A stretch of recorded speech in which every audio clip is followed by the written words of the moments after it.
कि learning difficulties बहुत type के हो सकते हैं। लर्निंग डिफ़िकल्टीज़ मतलब आपके पढ़ने में और लिखने में असुविधाएँ जो बोली जाती हैं। ये क्यों होता है? Due to mental condition, poor mental condition. हमारा मेंटल कंडीशन अगर अच्छा नहीं रहता है तो इश्यूज़ हो जाते हैं। तब हम मेंटल रिटार्डेशन का मतलब क्या समझते हैं पहले? मेंटल रिटार्डेशन, रिटार्ड मतलब होता है ना पीछे जाना। हम जैसे बोलते हैं ना fast forward. So fast forward का अगर ऑपोजिट होता है, जैसे बैकवर्ड बोलते हो, फॉरवर्ड का ऑपोजिट बैकवर्ड। तो इसको बैकवर्ड को हम नॉर्मल सेंस में बोल सकते हैं रिटार्डेशन, रिटार्ड, पिछड़ा हुआ। हिंदी में बोलते हैं पिछड़ा, पीछे चलना।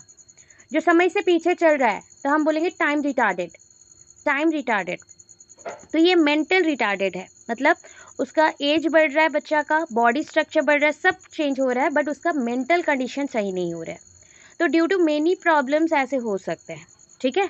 तो आपको बस मेंटल रिटार्डेशन का जो चीज़ पढ़ने के लिए बोलूँ, एक्स्ट्रा लिखने के लिए बोलूँ, उतना लिखना, बाकी पोर्शन लर्निंग डिफ़िकल्टीज़ के साथ सेम रखना, ठीक है।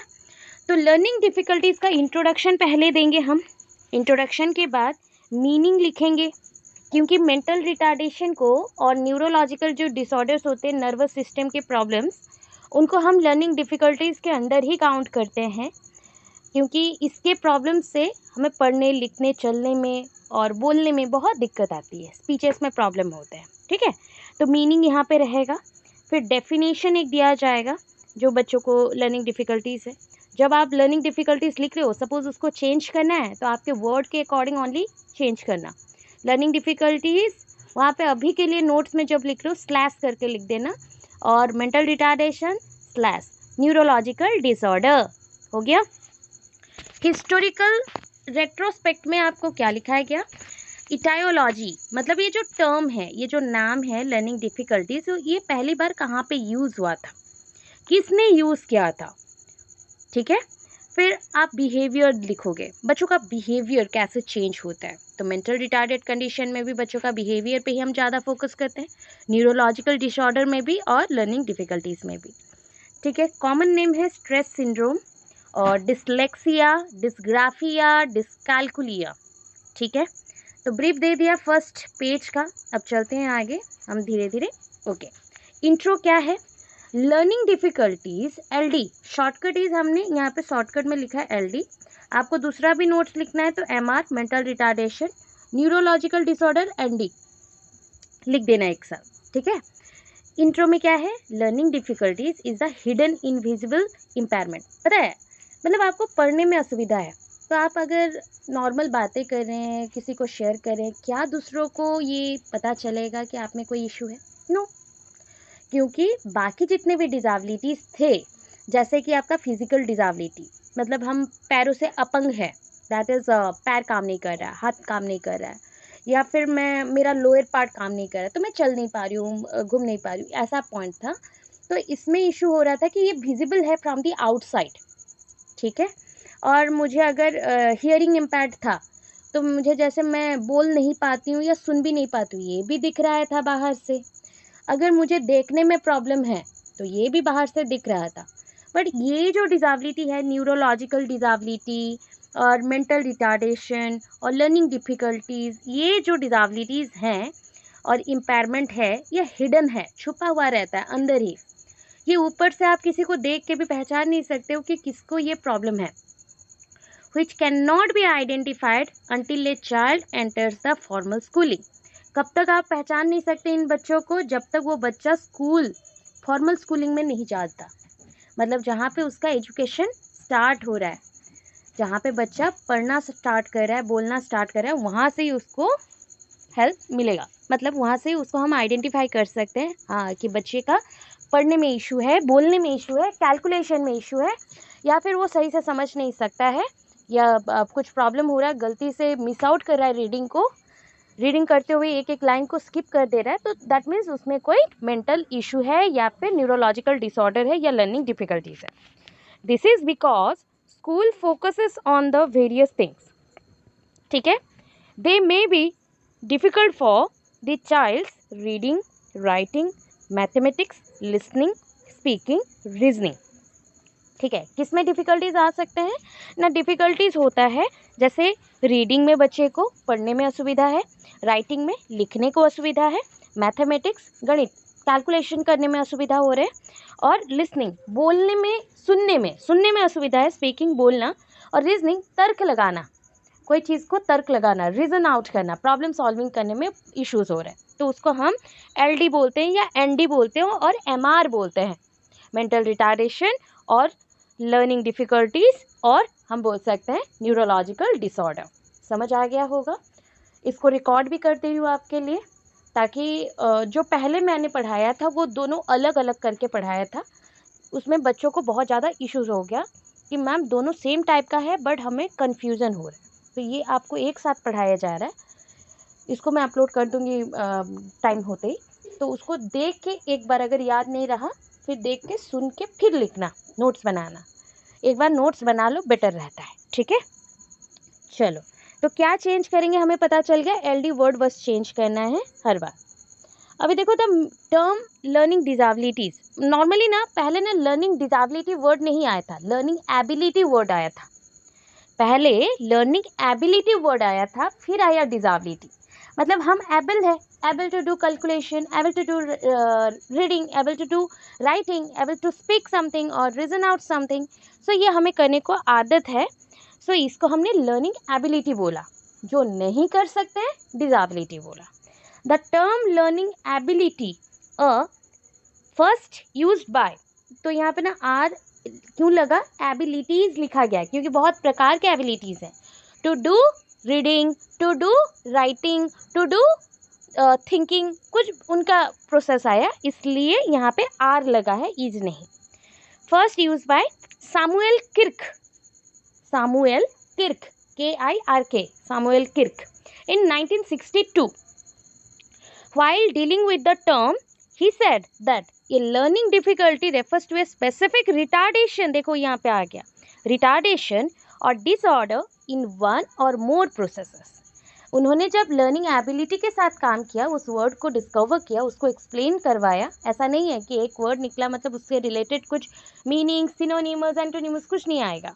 तो हम जैसे सिनोनिमस ढूंढते हैं तो एंटोनिम्स भी ढूंढ रहे थे कि उसके एंटोनिमस में क्या आया, कि लर्निंग डिसेबिलिटी का तब मतलब ये होता है कि एक बच्चा किसी चीज़ में पिछड़ा हुआ रहेगा, जैसे कि एक या दो चीज़ों में पिछड़ा हुआ रहेगा, जैसे कि आपका स्पीच, LSRW एट्सेट्रा। स्पीच बोलने में LSRW आप जानते हो already, listening, speaking, reading, writing, इसमें पिछड़ा हुआ रहेगा, ठीक है।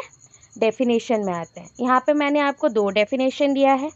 अब देखो, अकॉर्डिंग टू कैविल, कैविल, ठीक है, Kavale, Kavale and Forness, Forness, Kavale and Forness, ठीक है, पर्सन के नाम है, 2 एजुकेशनिस्ट। तो according to Kavale and Forness 1966, उनके अकॉर्डिंग यहाँ से स्टार्ट हुआ, people with learning disability belong to a group of very diverse individual but they do share one common problem। देखो, जिनको लर्निंग डिसेबिलिटीज होता है, मे भी हो सकते हैं वो डिफरेंट ग्रुप से बिलोंग करें, बट उनके पास कोई कॉमन प्रॉब्लम होगा। जैसे हमें प्रॉब्लम है कि कभी कभी हमारा दिमाग काम नहीं करता, हम फंबल करते हैं और बोलने में हमें असुविधा हो जाती है। तो कुछ परसेंटेज में देखा जाए तो ये डिसेबिलिटी हम में भी है। मैं तो फंबल बहुत ज़्यादा करती हूँ, जब हम लोग बहुत ज़्यादा बात कर लेते हैं, बहुत ज़्यादा बोल देते हैं, फंबल करते हैं, तो मैं भी हो सकता है, बट वो रिकवरी पॉइंट पे है हमारा। किसी को प्रॉब्लम सॉल्विंग जितना भी समझा दो उससे नहीं होता, they are very weak in maths, they are very weak in aptitude, they are very weak in reasoning, तो ऐसा इश्यूज हो सकते हैं। मे बी वो बिलोंग करें डिफरेंट ग्रुप से, बट उनको इश्यूज हो सकते हैं, कॉमन प्रॉब्लम हो सकता है। और एक डेफिनेशन दिया जा रहा है, अकॉर्डिंग टू LD एक्ट, मतलब लर्निंग डिफ़िकल्टी, लैंग्वेज डेवलपमेंट मत कर देना, लर्निंग डिफ़िकल्टी एक्ट ऑफ 1969, और इसको कौन से कमिटी ने अप्रूव किया था, नेशनल एडवाइजरी कमिटी ने, नेशनल एडवाइजरी कमिटी ने, नाक, नेशनल एडवाइजरी कमिटी। अरे 2 टाइप के नाक होते हैं रे, NSC एक है एंड AAC एक है, ठीक है, नाक। सो NSCA है, सो नेशनल एडवाइजरी कमेटी, उन्होंने बोला कि चिल्ड्रन विथ स्पेशल LD, मतलब स्पेशल टाइप बोलने से कुछ जो स्पेसिफाइड किया गया है, LSRW और स्पीच और रीजनिंग, ऐसा, तो जो बच्चे एलडी एग्जिबिट करते हैं, मतलब जो शो करते हैं और दिखाते हैं, उनके है अंदर, उनके अंदर ये डिसऑर्डर इन वन और more of the basic psychological processes. उनको डिसऑर्डर रहता है एक या एक से ज़्यादा साइकोलॉजिकल दिमागी प्रक्रियाओं से, ठीक है। जैसे कि हमारे अंडरस्टैंडिंग, जैसे हम समझने में किसी को गलती करते हैं बार बार, स्पीकिंग बोल नहीं पाते, राइटिंग लिख नहीं पाते हैं प्रॉपरली, हो सकता है, ठीक है। क्या हम इतना क्लियर? क्यों मैं बोल रही हूँ कि दोनों टाइप का एक ही टाइप है, मतलब दोनों जो डिफरेंट टॉपिक दिए गए हैं वो एक ही जैसे हैं। और न्यूरोलॉजिकल डिसऑर्डर भी बोला गया ना, तो यही सेम आंसर लिखना है, ठीक है। तो मेंटल रिटार्डेशन में MR is not a disease, मैंने ऊपर भी बोला है, ये बीमारी नहीं है, डिसऑर्डर है। मतलब आपका लाइफ जैसा चलना था वैसा ना चल के थोड़ा हौच-पौच होके चले, तो उसको डिसऑर्डर बोलते हैं। ऑर्डरली चलना चाहिए, उससे अगर अलग चलता है तो डिसऑर्डर बोलते हैं, ठीक है। So it is not a disease, it is a medical problem. आपके मस्तिष्क में कोई प्रॉब्लम है, so it is a generalize disorder cause by psychological and social problem. वहाँ पे भी लिखा था psychological problem. It may influence, देखो, all aspects of human functioning, जैसे स्पीच में, लैंग्वेज डेवलपमेंट में, हियरिंग में, विजुअल फंक्शनिंग में, as well as muscular coordination में। मसल्स मूवमेंट नहीं करेंगे प्रॉपरली, बोल नहीं पाओगे, चल नहीं पाओगे, प्रॉब्लम सॉल्व नहीं कर पाओगे, तो ऐसे पॉइंट्स आ जाते हैं। तो ऑलमोस्ट देखा कि दोनों का इंट्रोडक्शन सेम है, तो आपको बस वर्ड चेंज करना है। इसका अगर मीनिंग समझना चाहो तो समझो, ठीक है। Children who have a condition, बच्चे जिनको ये प्रॉब्लम है, ये कंडीशन उनमें है, लेस देन मेंटल डेवलपमेंट, वो हमेशा वीक रहते हैं, मेंटल डेवलपमेंट नहीं होता है। शरीर का विकास हो गया बट मानसिक विकास नहीं होगा। Thus they are not able to deal with day to day activity, इसलिए वो दैनंदिन जीवन में जो भी उनके नीड होते हैं उसको फुलफिल नहीं कर पाते। जैसे हम अपना काम जानते हैं, सुबह उठा, नहाया धोया, खाया पिया, फिर पढ़ा, काम करने गए, ऐसा हमें पता है क्या करना है, तो उनको वो पता नहीं चलता, वो काम नहीं कर पाते, ठीक है, एक जगह पे स्टक हो जाता है, तो हारमोनियस मैनर पे नहीं कर पाते, इसलिए उनको मेंटल और मेंटली रिटार्डेड कहते हैं, ठीक है। डेफिनेशन यहाँ पे भी दिया गया है, देखो, according to Tredgold, person का नाम है Tredgold, 1941, it is a state of incomplete development of mind. ये एक स्टेट है, अवस्था है, जहाँ पे बोला जा रहा है मस्तिष्क का विकास संपूर्णता नहीं प्राप्त किया है। सो सीवियर दैट, इतना कंडीशन हो गया, the patient is incapable of leading an independent life. ये इतना मुश्किल होता है कि एक पेशेंट अच्छे से अपने जीवन को सक्रिय रूप से जी भी नहीं सकता, मतलब अकेले जी भी नहीं सकता, वो किसी ना किसी के ऊपर डिपेंडेंट हो जाएगा, हमेशा किसी ना किसी के ऊपर डिपेंडेंट हो जाएगा।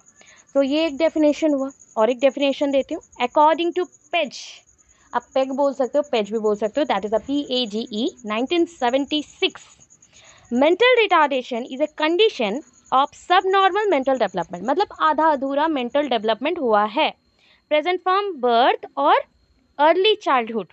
ये कब शो होना शुरू करता है? जैसे कि बचपन से ही हो जाता है, बर्थ से ही, या फिर अर्ली चाइल्डहुड में, and characterize mainly by limited intelligence. इन बच्चों को कम इंटेलिजेंस मिलता है, वो दिमागी रूप से सक्षम नहीं होते कोई काम को अकेले करने के लिए, एंड सोशल इनएडिक्वेसी, समाज में संपूर्ण रूप से खुद को अवेलेबल करवाने के लिए वो नहीं रहते हैं।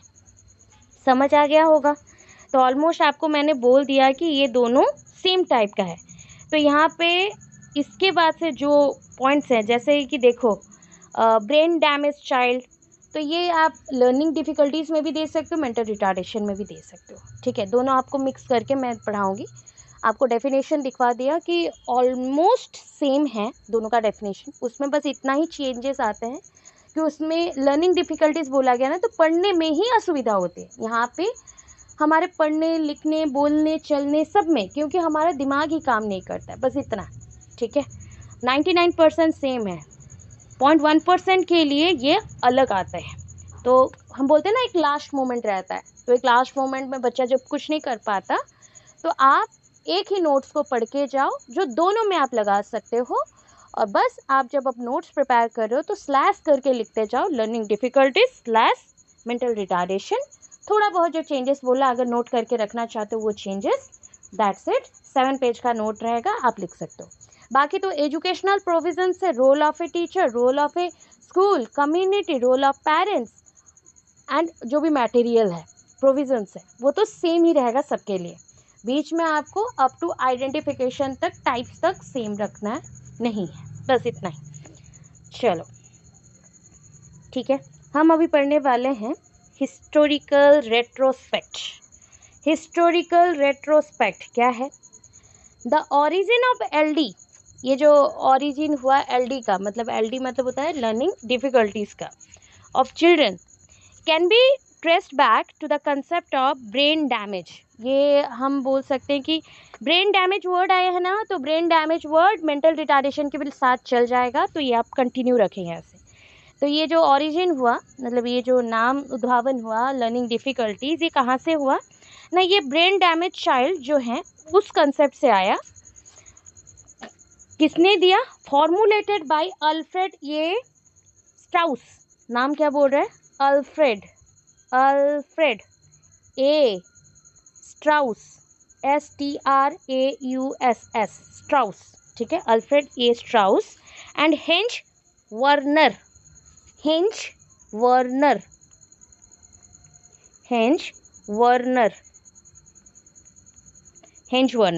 ठीक है, अल्फ्रेड ए स्ट्राउस और एंड हेंज वर्नर, इन दोनों ने मिलके ब्रेन डैमेज चाइल्ड का कंसेप्ट पढ़ के वहाँ से लर्निंग डिफिकल्टीज इशू को भी फाइंड आउट किया, ये टर्म को लिखा।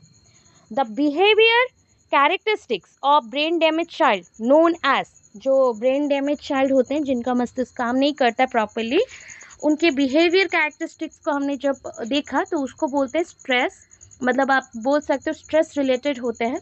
और for the first time Werner and Strauss ने किया था, नॉर्मली ये आपको मेंशन हुआ था स्ट्राउस एंड वर्नर, तो उनके नाम के अकॉर्डिंग इसको बोला गया स्ट्राउस सिंड्रोम। नॉर्मली इसको रिमेंबर करने के लिए हम लोग बोलते हैं स्ट्रेस सिंड्रोम, क्योंकि स्ट्रेस भी लिख दिया तो कोई गलत नहीं होगा गलती से, बट स्ट्रेस नहीं है, वो स्ट्राउस है, स्ट्राउस सिंड्रोम बोलते हैं। Which shows perceptual disorder and lack of speaking reading disorder. ये आप चाहो तो न्यूरोलॉजिकल में भी लिख सकते हो, लर्निंग डिफिकल्टीज में भी एंड मेंटल रिटार्डेशन में भी। एक्स्ट्रा आपको पढ़ना नहीं है, बस आप इंट्रो पेज पढ़ लेना, स्टार्टिंग का इंट्रो मीनिंग डेफिनेशन इतना कर लेना, कोई आपको टाइप्स नहीं लिखने, कुछ नहीं है, ये वाला नोट्स चल जाएगा दोनों में, ठीक है, ओके। चलो, सो परसेप्चुअल डिसऑर्डर बोल सकते हैं इसको, and lack of speaking reading disorder, हम कोई चीज़ को प्रॉपरली ग्रहण नहीं कर सकते हैं, समझ में नहीं आता है क्या हो रहा है हमारे साथ, हम सामने बैठे ही रहते हैं, डे टू डे लाइफ में कोई काम नहीं कर सकते प्रॉपरली, स्पीकिंग नहीं कर पाते प्रॉपरली, रीडिंग नहीं कर पाते, डिसऑर्डर बन जाता है। It is also known as dyslexia, इसको हम डिसलेक्सिया भी बोलते हैं, जिसको बोलते हैं impairment of ability of read, मतलब हम नॉट एबल टू रीड, पढ़ने में सक्षम नहीं है, डिस्ग्राफिया लिखने में सक्षम नहीं है। और देखो यहाँ पे न्यूरोलॉजिकल डिसऑर्डर और परसेप्चुअल डिसऑर्डर को डिस्कैल्कुलिया बोलते हैं, मतलब हम नॉर्मली समझते थे calculations means only mathematics related, but life में ना हर एक चीज़ में कैलकुलेशन चाहिए। You have to buy something, so you give money to someone, so you have to calculate ना, राइट, आपको कैलकुलेट करना पड़ेगा, किसी को भी आप पैसा देना चाहते हो, ओनली मैथमेटिक्स में ही कैलकुलेशन थोड़ी होते हैं, आपको किसी को कुछ भी परचेस करना हो, बाय करना हो, तो वहाँ पे भी पैसे दोगे आप, तो वो भी नॉर्मली कैलकुलेशन इनको नहीं आ पाता, तो इनको परसेप्चुअल डिसऑर्डर भी है, ग्रहण नहीं कर पाते हैं। न्यूरोलॉजिकल समझ में नहीं आता है, अगर ब्रेन डेड है, ब्रेन काम नहीं कर रहा है या ब्रेन प्रॉपर फंक्शनिंग नहीं कर रहा है, अब जितना सुंदर हो जाओ, जितना अट्रैक्टिव बॉडी रखो या जो भी रहे आपके पास, आपका डेवलपमेंट पॉसिबल नहीं है। आपका फिजिकल डेवलपमेंट चल रहा है but mentally you are not developed so much, आपका माइंड एक जगह पे रह गया है, आप आगे बढ़ नहीं पा रहे हो। इन 1940 में एक टर्म आया ब्रेन डैमेज, ठीक है, एक शब्द निकाला गया ब्रेन डैमेज बोल के, children were substituted by learning disability, मतलब जो 1940 में टर्म आया था, ठीक है, ब्रेन डैमेज, इस वर्ड को अब चेंज करके लर्निंग डिसेबिलिटी बोलते हैं। मतलब सोच लो, पहले जो मेंटल रिटार्डेशन वर्ड था ब्रेन डैमेज, उसको अभी धीरे धीरे चेंज करके लर्निंग डिफिकल्टीज बोला गया, बिकॉज हमारा गवर्नमेंट चाहता है कि सारे बच्चों को पढ़ाया जाए। बट जो बच्चे पढ़ने में इंटरेस्ट नहीं ले रहे हैं या बदमाशी कर रहे हैं, that's a other matter. But कुछ बच्चे ऐसे होते हैं सच में उनको पढ़ने में डिफ़िकल्टी होता है, वो बड़े हो जाएंगे फिर भी लिख नहीं पाएंगे, पढ़ नहीं पाएंगे, डरेंगे हर एक चीज़ से, वो बोल भी नहीं पाएंगे, चुपचाप रहेंगे, कंफ्यूज रहेंगे हमेशा। तो उनका ब्रेन डैमेज ऑलरेडी बचपन से है, ठीक है। इसको कोई मेडिकेशन कुछ ट्रीट नहीं कर सकता properly. In 1968 to 69 the national advisory committee on handicapped children, जिसको बोलते हैं NACHC as well as council for exceptional children, ये तो बहुत इजी नाम है, CEC, council for exceptional children, ये दोनों ने मिलके क्या बनाया, लीगल प्रोविज़न बनाया, मतलब कानूनी धर्म पे एक नियम बनाया लॉ के बेसिस पे, जिसके बेसिस पे हम बच्चों को पढ़ा सकते हैं। अगर आपको और ज़्यादा डिटेल चाहिए तो ये पेज नंबर गिवन है, ठीक है। इनका लीगल प्रोविजंस आप चाहो तो LDC बुक मार सकते हो, सर्च कर सकते हो, वहाँ पे पेजेस गिवन है। बट ये हमें नहीं चाहिए, उतना हमें नहीं चाहिए, ठीक है। हम इतना, मैं गलत आपको नहीं दूंगी, मार्क्स कटेंगे, तो हम समझ समझ के लिख रहे हैं। और मैंने ट्राई किया था कि मेंटल रिटार्डेशन और इसका एक साथ ही बनाने को, तो ये आपका ऐसा बना है, ठीक है।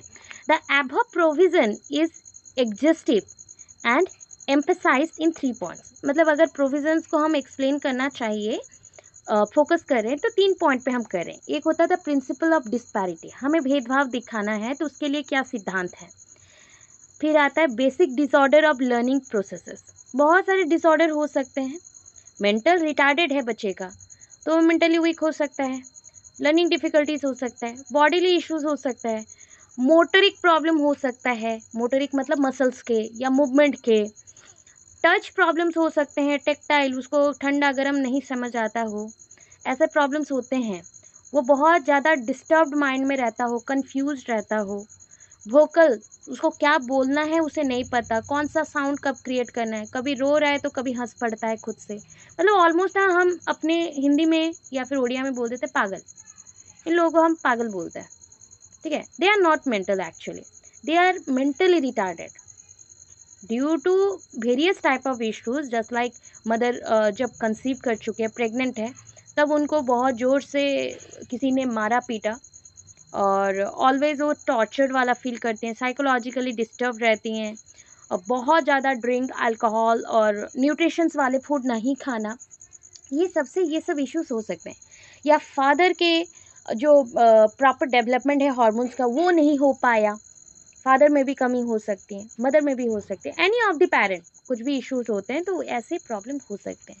तो इसको आप बच्चों को नहीं बोल सकते कि तुम कुछ बीमार हो, एक्चुअली ड्यू टू हमारे लैकिंग के वजह से उनमें प्रॉब्लम आ रही है, ठीक है।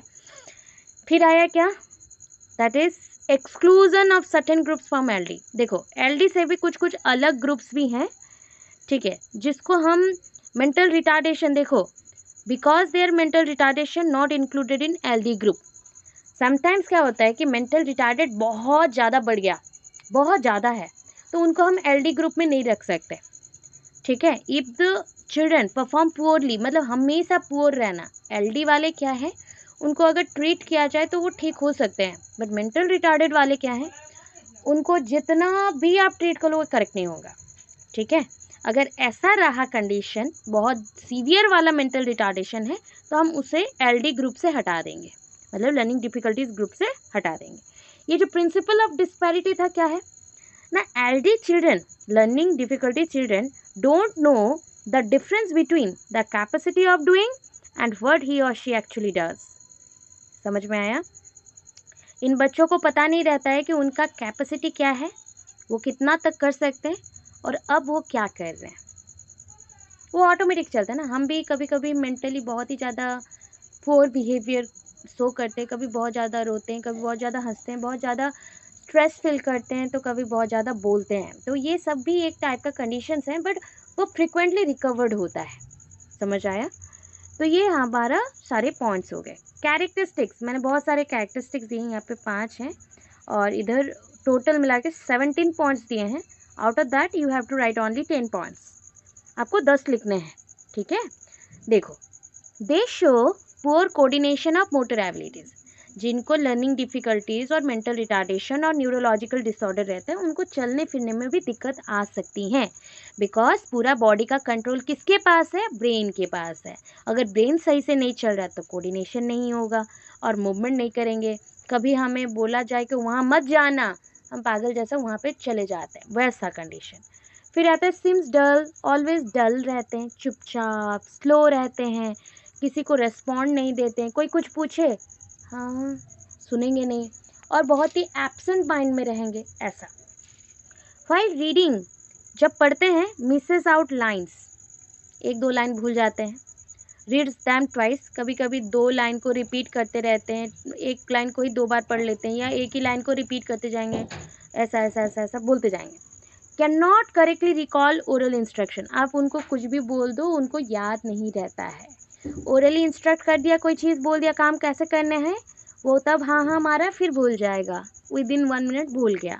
When asked to repeat them, and फिर से उनको बोलना पड़ेगा, फिर से बोल दीजिए, फिर से बोल दीजिए, ऐसा। Finds difficulty in systemizing a word after its component letter, so systematically कोई चीज़ों को सजाना और कॉम्पोनेंट जो भी लेटर्स हैं उसके साथ प्रेजेंट है उसके साथ सजाना उनको नहीं आता, उनमें डिफ़िकल्टी फेस करते हैं। नेक्स्ट, मिसरीड नंबर, कभी कभी गलत पढ़ते हैं, 6 एज 9, 3 एज 8, ठीक है। कुछ लोग होते हैं ना 3 को ऐसा लिखते हैं, मतलब जल्दी जल्दी में 3, 2 ऐसा लिख देंगे, तो ये उनको कन्फ्यूज़न रहेगा, ये 3 है और 8 है, हम समझ पा रहे हैं, वो नहीं समझ पाते। Write letters in the wrong order, ठीक है, जब लेटर्स लिख रहे हैं रॉन्ग आइटम्स भी लिख देते हैं, ऑर्डर रॉन्ग में हो जाता है। जैसे कि वो लिखते होंगे ABCD GHKL, मिस आउट हो रहा है, देखो मिस आउट करते हुए लिखेंगे, ऐसा। ओमिट्स लेटर, भूल जाना, बीच बीच में अक्षर भूल जाना। डिफ़िकल्टी इन रीडिंग बैकवर्ड, जैसे हम बहुत ही फ्रिक्वेंटली पढ़ते हैं ना, 1 2 3 4 5 6 7 8 9 10, इतना जल्दी पढ़ा। फिर अगर आपको किसी ने बोला कि बैकवर्ड करके दिखाओ, जैसे हम लोग करते हैं 100 99 98 97 96 95 94 93 92 91 90, तो हमने इतने स्पीड में बोला, वो नहीं बोल सकते, दे आर वेरी कन्फ्यूज्ड, ठीक है। They have problems of remembering, कोई चीज़ को याद करने में उनको बहुत प्रॉब्लम होता है, दिक्कत आता है।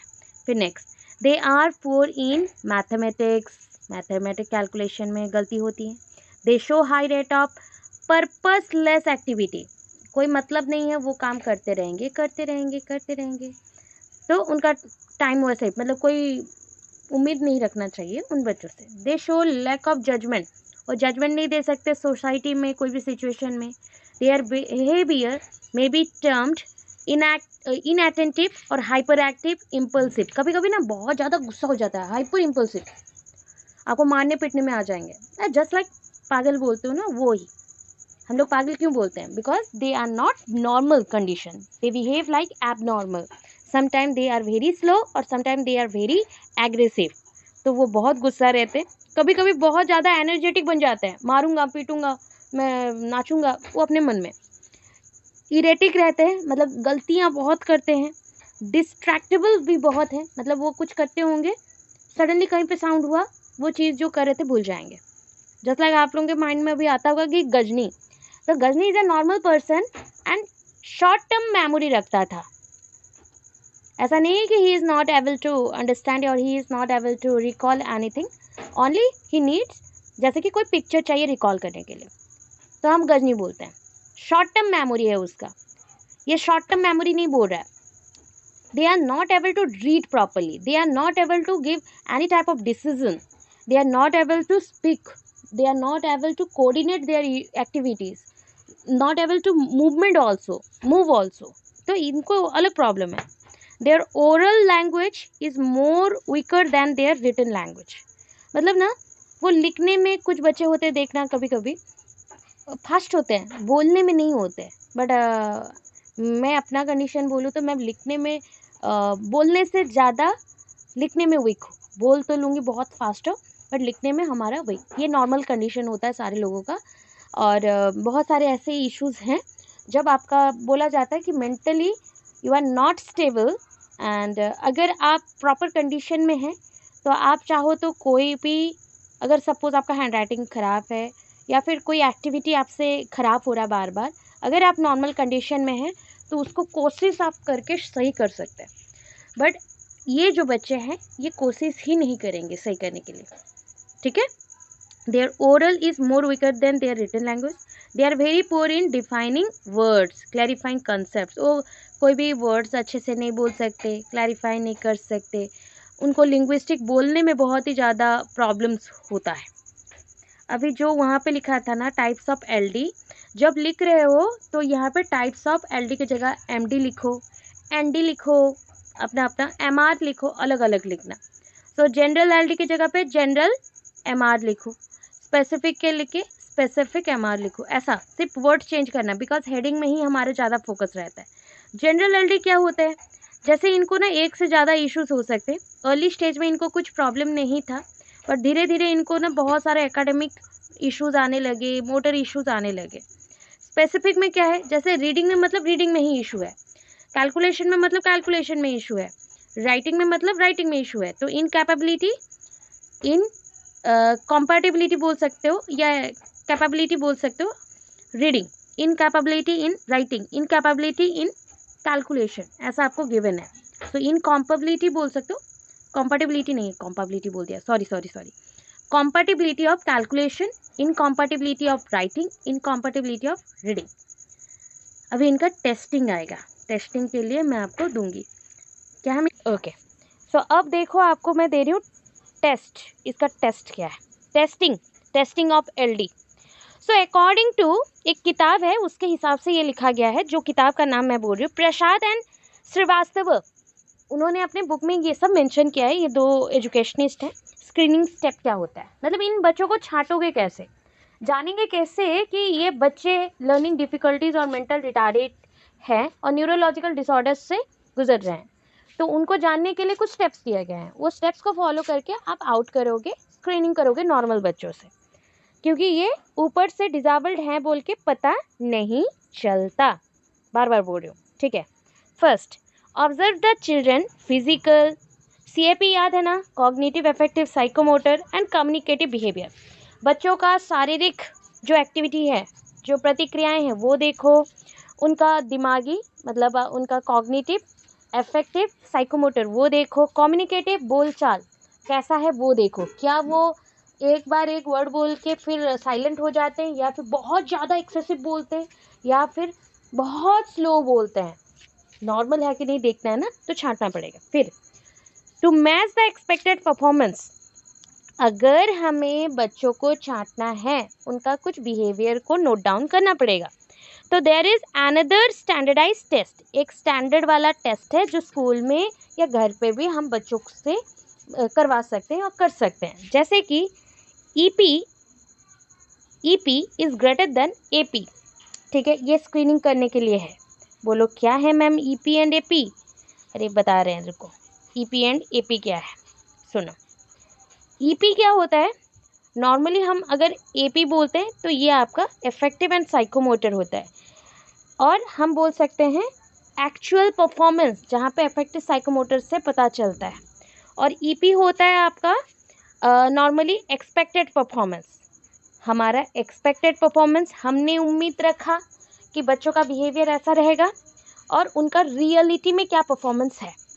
सो ये एक्चुअल परफॉर्मेंस, ये एक्सपेक्टेड परफॉर्मेंस। जब किसी भी बच्चे का एक्सपेक्टेड परफॉर्मेंस, मैं सोच रही हूँ कि उम्मीद रखती हूँ कि आप लोग 90% रिजल्ट करोगे, ये मेरा उम्मीद है, प्रेडिक्शंस है, एक्सपेक्टेड आइडियाज़ हैं, बट आप लोगों ने रखा 80%, सो ये क्या हो गया, डाउन। तो डाउन है मतलब ये नेगेटिव है आपके लिए या पॉजिटिव है, तो बोल सकते हैं। एंड ये नेगेटिव पॉजिटिव आपको समझना है। ईपी जब एपी से बड़ा हो तो आपको ग्रुप में डिविजन्स करना इजी रहेगा, ठीक है। सो हम, ये मेरा रॉ है, मैंने रॉ करके दिखाया था, तो इसको कोई नहीं लिखेगा, आपको यहाँ से फिर लिखना है। Check the discipline wise performance, उसके बाद हमें DWP चेक करना रहता है। हमने ईपी चेक कर लिया, ईपी मतलब टीचर के साइड से, एपी मतलब एक्चुअल परफॉर्मेंस, फिर हमने चेक किया discipline wise performance. Discipline wise performance जो सब्जेक्ट वाइज होता है। डिसिप्लिन मीन्स सब्जेक्ट, जैसे बच्चा स्पीकिंग कितना कर रहा है, जैसे बच्चा कैलकुलेशन कितना अच्छा कर रहा है, जैसे बच्चे का मोटर एक्टिविटी कितना अच्छा है। तो ये हर एक सब्जेक्ट वाइज, कैटेगरी वाइज जो रहता है उसको DWP बोलते हैं। Again this screen group give, इनको फिर आपको देना पड़ेगा लास्ट टेस्ट, वो होता है CAP test. CAP test cognitive affective psychomotor test देंगे to know the percentage of LD के साइड में MR लिख सकते हो, ND भी लिख सकते हो।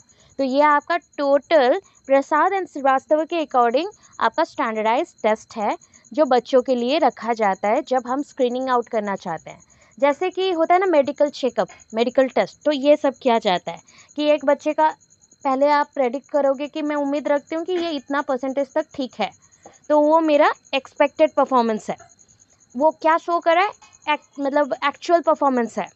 फिर आया सब्जेक्ट वाइज और कैटेगरी वाइज देखना है तो डिसिप्लिन वाइज परफॉर्मेंस देखो। फिर नेक्स्ट आया आपका CAP टेस्ट देगा परसेंटेज जानने के लिए। तो फॉर्मूला क्या है, LDQ, मतलब ये लर्निंग डिफिकल्टीज क्वेश्चन, जैसे हमने IQ पढ़ा था वैसे learning difficulty question. Learning difficulty question equals to 1 into, ये 1 आगे है मतलब इंटू है, 1 इंटू ऊपर क्या है PAAQ divided by IQ plus grade. 1 into PAAQ divided by IQ intelligence question plus whole plus grade.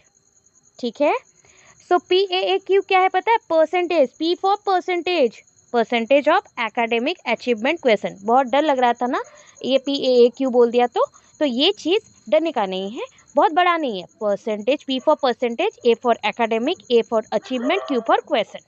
ठीक है, सो एक पता है और एक पर्सन है, देखो नाम सुना, ठीक है, हलाना बोल सकते हो, ठीक है, हलाना बोल सकते हो, हलानान ने एंड कॉफमैन, बहुत ही अच्छा नाम मिला है, हलानान एंड कॉफमैन 1978 में आइडेंटिफाई किए कि 5 डिफरेंट टाइप ऑफ टेस्ट होते हैं इन बच्चों के लिए। 5 डिफरेंट टाइप ऑफ टेस्ट होते हैं। क्या है, एक होता है सिर्फ नाम से लिखना, अगर कुछ नहीं आ रहा है नाम से लिखना, ठीक है।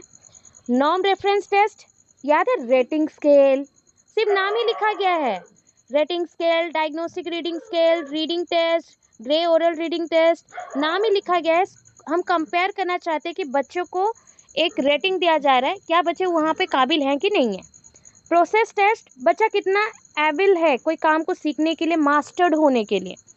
इनफॉर्मल रीडिंग इन्वेंटोरीज, देखो बच्चे को मैं कॉन्सिक्वेंसेस जानना है ना, सिक्वेंशियल वे में जानेंगे। एक टेस्ट ऐसा करेंगे, मैं छोटा सा एक चीज़ पढ़ रही हूँ, उसके बाद गैप ब्ला ब्ला करके गैप दे दिया, बच्चों को दे दिया, उसको बोला जाएगा फिलअप करो, वो क्या लिखता है हमें जानना है। तो वो एजुकेशनल डेफिसिट है कि नहीं, मतलब शिक्षणीय उपाय से वो अधूरा है या कमज़ोर है कि नहीं देखने के लिए। क्राइटेरियन रेफरेंस टेस्ट पहले भी पढ़ाया है, जहाँ पे हम एक क्राइटेरिया रखते हैं, उसके बेसिस पे बच्चे को फिक्स क्राइटेरिया से कंपेयर किया जाता है। डायरेक्ट डेली मेजरिंग डिवाइस, इसमें बच्चों के रिकॉर्ड रखे जाते हैं, जैसे cumulative record, anecdotal record, performance check करने के लिए। ठीक है, सो ये बोल दिया गया। अब ट्रीटमेंट करना है तो यहाँ पे एक हेडिंग भी दे दिया है जिससे आप समझ सको। एजुकेशनल प्रोविजंस लिखने हैं, मेथड्स जो लिखा गया वो सब लिखना है, तो कुछ मेथड्स बस ऐड कर देना। बिहेवियरल गाइडेंस मेथड, ये स्टीफन ने दिया था, बाय स्टीफन। इन्होंने क्या बोला, मेजरिंग टारगेटेड बिहेवियर, पहले तो चेक करना पड़ेगा कि उनका टारगेटेड बिहेवियर कौन सा है, फिर उसके अकॉर्डिंग हम ट्राई करेंगे रिपीटेडली कि मॉडिफाई करने के लिए। फिर removing those conditions from the environment to assessing their behaviour. अभी देखो, आपको जैसे पियाजे का कंसेप्ट पढ़ाया गया, आपको जैसे पढ़ाया गया पैवलोव का कंसेप्ट, तो उस बेसिस पे बिहेवियरल गाइडेंस जो मेथड है उसमें हम पहले एक क्या करते, टारगेट, जैसे हमने प्रेडिक्शन किया था वैसे ही टारगेटेड बिहेवियर रखेंगे, और उसके बाद उसी बिहेवियर को रिपीटेडली हम ट्राई करेंगे मॉडिफाई करने के लिए। हमने बहुत बार ट्राई करने के बाद अब बच्चों को ऐसा नॉर्मल छोड़ देंगे एनवायरनमेंट में, और एनवायरनमेंट का जो कंडीशन रखे थे उसको हम नॉर्मल कर देंगे, देखने के लिए कि बच्चों में मॉडिफिकेशन आया है कि नहीं। फिर कॉग्निटिव बिहेवियर मॉडिफिकेशन कैसा होगा, जैसे कॉग्निटिव बिहेवियर मॉडिफिकेशन को CBM बोलते हैं। उनका इमोशनल रोल एंड सेंसिटिविटी को रिड्यूस करना, ज़्यादा रोने नहीं देना, ज़्यादा उनको टेंशन नहीं देना, नॉर्मल कंडीशन में रखना, जितने दिन रहे सिंपल रहे, खाना पीना खाए, खुश रहे, पढ़ाई करे, ऐसा।